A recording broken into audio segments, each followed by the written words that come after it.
This is the Momentum Podcast.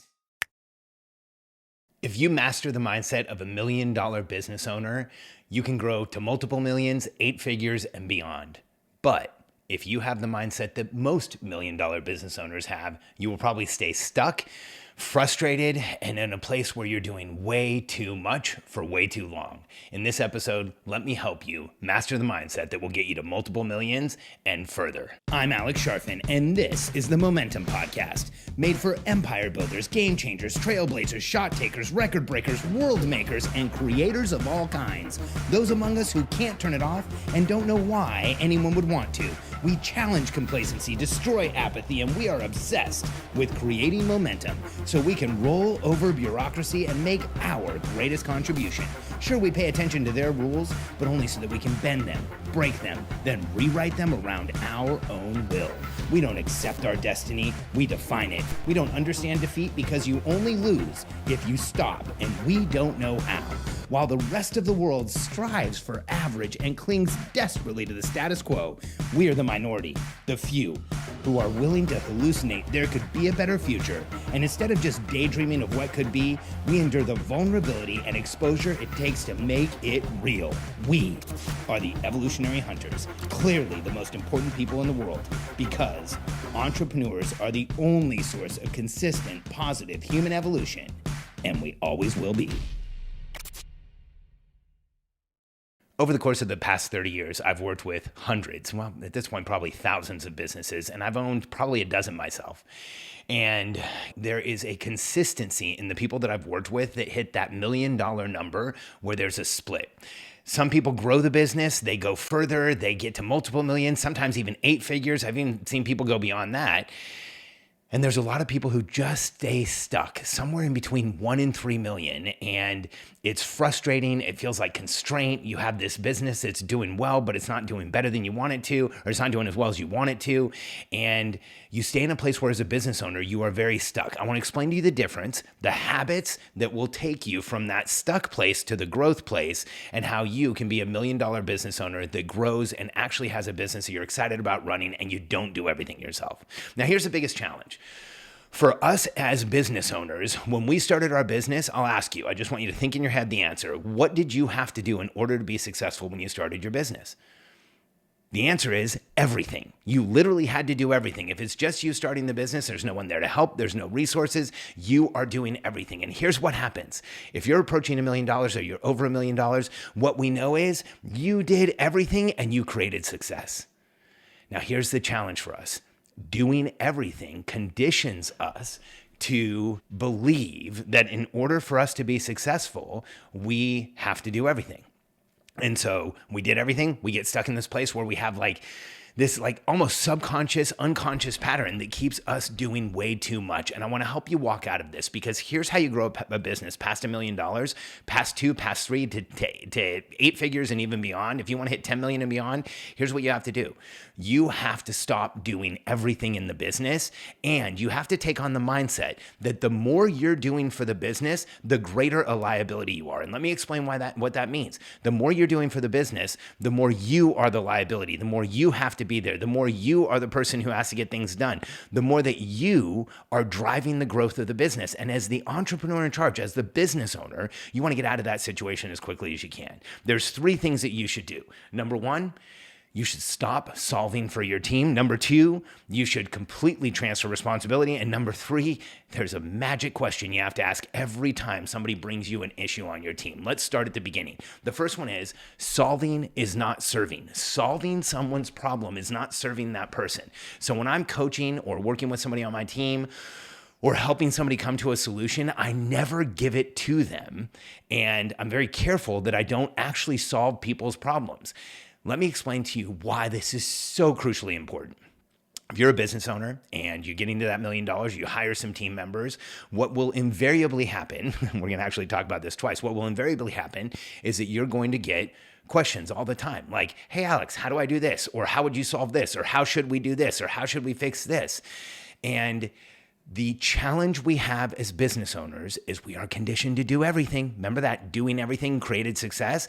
And so when somebody says, hey, how do you do this? We immediately want to fix it. We want to give them an answer. We want to do it for them. In fact, I remember coaching this one female CEO, ran about a $2 million company, and we were at an event and she was on a panel and she actually said, I'm really... I take my team very seriously, and I make sure that if they ever ask me for something, I immediately get the answer back to them. I immediately get them what they need. I immediately show them like what I want them to do and give them the answer. And afterwards, I went up and talked to her and I said, hey, I want to talk to you about the answer that you gave, that hyper reactivity to your team. And she goes, what do you mean hyper reactivity? And I said, well, when a team member asks you a question, how quickly do you want to fix it by giving them an answer? She said, immediately. I said, why? She goes, well, because if I immediately give them answers, they know I care. They know I care about them. They know that I care about the business, and they know that I really want them to be successful. I said, okay, so what do you think happens? And I asked her this question, what do you think happens every time a team member has an issue and you give them the answer? And she was like, what do you mean? I said, well, who owns the solution to that problem? And she paused and she kind of looked around and she looked back at me and she said, you're telling me that if I fix it for them, then I own the solution. And I'm like, that's exactly right. Because here's what happens for us as business owners. If there's an issue in the business, and we give the answer and we solve it, whose problem is any type of outcome? Whose responsibility is any type of outcome? And so what happens is if you have 6 people on your team and you're solving for them all the time, what they're really doing is just acting as an extra set of hands for you to go do what you told them to do. But they're not actually creating their own intelligence. They're not doing their own experiments. They're not figuring things out. They're not coming to you with solutions because you always solve for them. You will actually train your team to become accustomed to you giving them an answer and solving. And here's the issue that you create. If you train your team that you own all the answers, your team will not try and come up with answers. And this is going to be important in a minute when we talk about the last one, the magic question that you need to ask when there's a problem. See, if you train your team that you have all the answers, they will not come up with answers. And if you want to grow your business, you need multiple people on the team who can solve problems, create answers, figure things out, move things forward, and create solutions, or you will always be the biggest bottleneck in your business. And being the biggest bottleneck in a business is so frustrating. It's so challenging. You feel like you're always getting too many questions. Your to-do list never ends. You're doing everything. It's overwhelming. You feel like you can't get out of the day-to-day. The more you solve, the more you will stay there. The more you solve, the smaller the company will stay. And if it does grow, you will grow into pain as the owner. If you're solving for anyone in the company, for everyone, and the company grows, you're just solving way more for everyone who's in the company. So solving is not serving. Stop solving. Let's take the second point that I shared earlier. The second one is you really need to transfer responsibility to people for what you want to have done. Now, here's what I mean. As entrepreneurs, we are not very good at delegating. We're actually terrible at asking for help. We have a hard time asking for help. Anytime we ask for it, we need more help than the average person to get to where we want to go. But anytime we ask for help, it leaves us feeling vulnerable and exposed. For most of us, those are childhood wounds of not being seen, not being heard, not getting our questions answered, being different. All of those things kind of add up to us having a difficult time asking for help. And because we have a hard time asking for help, we don't transfer responsibility for an outcome to our team. We give them partial responsibility, and then we stay tethered to the project. And here's what I mean by that. Transferring responsibility to somebody is saying, here's what I need you to do. This is the outcome I want, the final solution I want, or the outcome. This is what I want to have happen. And I want to talk to you about how you're going to do it so you can tell me, and then I want you to go do it and figure it out and solve the problem and move things forward. That's transferring responsibility. Now, when we are not transferring responsibility, we stay in this place of transactional management. Transactional management is the worst because here's when we don't transfer responsibility and tell them the outcome we want and then tell them to come to us for coaching when they need it, here's what happens. We tell them what to do, and then we check that it got done. Then we tell them what to do, then we check that it got done. Then we tell them what to do, then we check that it got done. Then we tell them what to do, and then we check that it got done. If you're getting irritated listening to me, I'm getting irritated saying it over and over again because I've been in that situation. In my 20s, I didn't understand transfer responsibility. I didn't understand, hey, here's the outcome I want. You go make it happen and come to me if there's an issue and we can talk through it. I didn't understand that. I would actually tell people, here's the step of the project I want you to do today. Here's the step of the project I want you to do. Here's the step of the project I want you to do. In my 20s, I had a team of dozens of people, and it was exhausting because I was constantly telling them, here's what I need you to do. Here's the next step. Here's the next step. If I didn't show up in the morning, nothing happened and things did not move forward like they needed to. And so I was the biggest bottleneck. I was also the engine that made the company run, and it almost killed me. And I'm not exaggerating. When I started running that company in my 20s, I was in really good shape. I'd been a runway model in California. I was in extraordinary fitness. By the time I was 30, I was almost 300 pounds, massive body fat. On I was on 4 prescriptions. They were about to give me a 5th, and my doctor told me I was his most likely case for a stroke or a heart attack at 30. And we were in South Florida, and he had older patients, a lot of patients that were older than me. That transactional management almost killed me. Here's how you move from transactional management to transformational leadership and transfer responsibility. When you transfer responsibility through transformational leadership, there's 3 steps. Instead of telling them what to do, checking they got done, and telling them what to do again, 1, you give them a clear outcome. You say, here's the outcome I want. I want this many leads generated. I want this type of a page done. I want this type of design done. I want it to look like this. You give them some information, clarity around the outcome. Then, when there's an issue, you coach success along the way rather than having to check in and say, did it get done, and micromanage and look at that transactionally. You let them know if you get stuck, let's talk through it. Let's come up with ideas together. Let's figure this out together. And again, you're not going to solve, you're going to talk to them and let them figure it out so they own the solution. And when you transfer responsibility in this way, you give them clear outcomes, you coach success when they need it, you come and help them when they need it, you get leveraged results. And here's what I mean by leveraged results. A lot of people miss this. When you allow a person on your team to chase an outcome, they learn in a different way. They actually learn to create a result. They don't just learn to do a task. And when you coach their success along the way, they understand more about how you think. They understand more about how you feel. They understand more about what you want. So they're chasing an outcome, and they come to you with questions, and you can talk through those questions with them. And then they learn more about how to achieve for you. They learn more about how to knock down goals for you, how to get things going for you, how to make things happen for you. This changes everything in a business. When you have multiple people who can chase outcomes, not multiple people who can do tasks, you now have significantly, exponentially increased the potential productivity of your company by transferring responsibility. Now, the third thing that I brought up, and this was important, this is the magic question. As a CEO, as an entrepreneur, as a visionary in charge, here's what's going to happen to you. Invariably, people are going to come to you and say, hey, we have this problem. What should we do? In fact, when you really look at what happens to a lot of visionaries, like the gotta minutes and the interruptions and the, hey, I need you to tell me how to do this, that takes up a tremendous amount of time. So we actually want to train our team not to do that. So first, we stop solving. That'll train our team to do that less. Then we transfer responsibility by giving them outcomes and tell them to come to us when they need help. We will actually be engaged with them, but in a totally different way because they're chasing a response or they're chasing an outcome, not asking you the next step of what they should do. And if they're in that habit of asking you the next step, you just coach them to figure it out and then show them that they should be doing that. And now the magic question, if anybody comes to you and says, hey, we have an issue, your answer should always be, what would you do? What do you think we should do? How would you handle this? Turn it right back on that person and teach them to think.